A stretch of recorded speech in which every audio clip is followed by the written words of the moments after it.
Bonjour à tous et à toutes, j'espère que vous allez bien.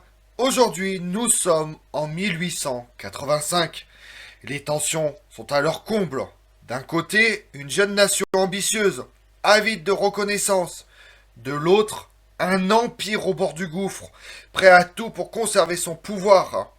Tous les regards sont tournés vers Slinitsa, un bout de terre apparemment insignifiant, qui est devenu l'épicentre d'une crise diplomatique menaçant d'embraser toute la région des Balkans.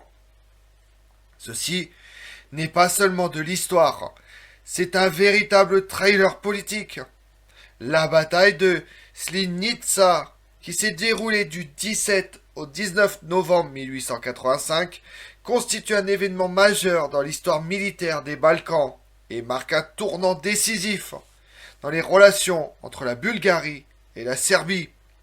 Souvent qualifiée de bataille des étudiants en raison de la jeunesse de nombreux officiers bulgares, elle symbolise la capacité d'un État jeune à défendre son intégrité face à une agression extérieure. Cet essai et vidéo propose ensemble d'analyser en approfondi le contexte historique, le déroulement et les combats, et ainsi que les conséquences immédiates, mais aussi l'importance de la bataille dans la mémoire collective et l'équilibre géopolitique régional qui sera bouleversé. Vous voulez en savoir plus sur la bataille de Slinitsa? Venez avec moi. Oubliez tout ce que vous pensiez savoir sur la paix en Europe au XIXe siècle. Si beaucoup se concentrent sur les grandes puissances, c'est une escarmouche oubliée dans un coin reculé des Balkans, à Slivnitsa en 1885 pour être précis, qui a failli déchirer le continent bien avant la guerre des Balkans et avant la Première Guerre mondiale. Ce conflit n'était pas prédestiné. Il résulte d'un enchaînement complexe d'alliances, de trahisons et d'erreurs d'appréciation qui auraient pu mener à une guerre bien plus rapide et plus meurtrière que quiconque ne l'avait imaginé. Scénario d'un film ou d'une série, mais c'est bien la réalité. La véritable histoire de la façon dont l'Europe a frôlé la catastrophe réside dans ce seul et unique moment charnière. À la veille de la bataille de Slivinitsa, les Balkans sont le théâtre de tensions politiques et nationales exacerbées par le déclin et le recul de l'Empire ottoman. Les ambitions des puissances voisines jouent également un rôle important. La Bulgarie, ayant obtenu son autonomie en 1878, à la suite du traité de San Stefano, puis du congrès de Berlin, cherche à consolider son unité nationale.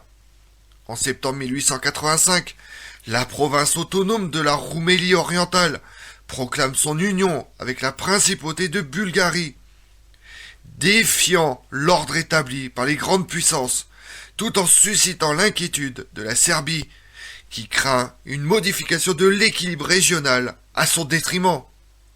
Le roi Milan Ier de Serbie, estimant que l'unification bulgare menace les intérêts serbes et l'influence autrichienne dans la région, décide d'entrer en guerre contre la Bulgarie. Cette décision est aussi motivée par des considérations internes. Le régime serbe cherche à détourner l'attention des difficultés politiques et économiques par une action militaire. Le conflit serbo-bulgare éclate dans un contexte difficile de rivalité nationale et de recomposition des frontières balkaniques. L'armée bulgare, fraîchement constituée et composée en grande partie de volontaires, d'officiers jeunes et d'anciens insurgés, doit faire face à une armée serbe mieux équipée et encadrée par des officiers expérimentés. Les effectifs bulgares, estimés à environ 30 000 hommes, sont déployés sur plusieurs fronts, mais la majorité se concentre autour de Slivinitsa, point stratégique sur la route de Sofia. Le commandement bulgare est assuré par le prince Alexandre de Battenberg, qui joue un rôle actif dans l'organisation et la mobilisation des troupes.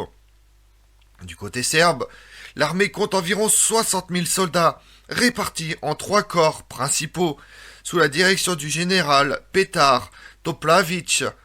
La stratégie serbe consiste à avancer rapidement vers Sofia, capitale bulgare, afin d'imposer une reddition rapide et de forcer un règlement territorial favorable à la Serbie. Les forces serbes bénéficient d'un soutien logistique supérieur et espèrent profiter de la supposée faiblesse bulgare liée à la récente unification. Les combats débutent le 17 novembre 1885 lorsque les forces serbes lancent une offensive sur les lignes de Slivnica. Malgré leur infériorité numérique et matérielle, les troupes bulgares opposent une résistance acharnée, utilisant le terrain vallonné et boisé à leur avantage. Les premiers affrontements sont marqués par des attaques serbes sur les positions bulgares, qui tiennent bon grâce à la discipline et au courage de leurs soldats. Le 18 novembre, les Serbes intensifient leur offensive, tentant de contourner les défenses bulgares par des mouvements latéraux. Les Bulgares, sous la direction du prince Alexandre de Battenberg, organisent des contre-attaques efficaces, exploitant la connaissance du terrain et la rapidité de leur communication. Les combats sont particulièrement violents autour des villages de Gourgouliat et Aldomirodzvi, où la résistance bulgare empêche l'encerclement de Slivinitsa. Le 19 novembre, les troupes bulgares lancent une contre-offensive générale, repoussant les Serbes sur l'ensemble du front. La supériorité tactique bulgare, alliée à la motivation des soldats, permet de briser l'élan serbe et de mettre en déroute les unités adverses. À l'issue des combats, l'armée serbe est contrainte de se replier vers la frontière, abandonnant l'objectif de conquérir Sofia. La victoire bulgare à Slivnica a des conséquences militaires et politiques immédiates. Sur le plan militaire, la Bulgarie affirme sa capacité à défendre son territoire, tout en préservant l'unité nationale, malgré des moyens militaires limités. Les pertes humaines sont importantes. On estime à plusieurs milliers le nombre de morts et de blessés dans les deux camps, ce qui souligne la violence des affrontements. Sur le plan international, la réaction des grandes puissances est rapide. L'Empire austro-hongrois, inquiète de la position et de la progression bulgare vers la Serbie, intervient diplomatiquement pour imposer un cessez-le-feu et éviter une déstabilisation régionale. Le traité de Bucarest, signé le 3 mars 1886, entérine le statu quo antebellum, confirmant l'unification bulgare et la souveraineté de la Serbie, mais sans gains territoriaux pour aucun des deux camps.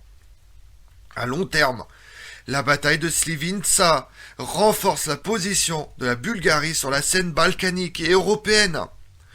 L'unification de la Roumélie orientale avec la principauté de Bulgarie est définitivement acceptée, ce qui marque une étape essentielle dans la construction de l'État bulgare moderne. La Serbie, quant à elle, doit faire face à une remise en cause de sa stratégie régionale et une réorganisation interne. La défaite serbe contribue à une évolution des alliances dans les Balkans, accélérant la rivalité entre la Bulgarie et la Serbie, qui culminera lors des guerres balkaniques au début du XXe siècle. L'équilibre des puissances est également affecté. La Russie, initialement opposée à l'unification bulgare, finit par reconnaître le nouvel ordre, tandis que l'Autriche-Hongrie accroît son influence sur la Serbie. L'Empire ottoman continue de se désintégrer. La bataille de Slivnica devient un symbole de la lutte pour l'indépendance et la souveraineté nationale dans les Balkans.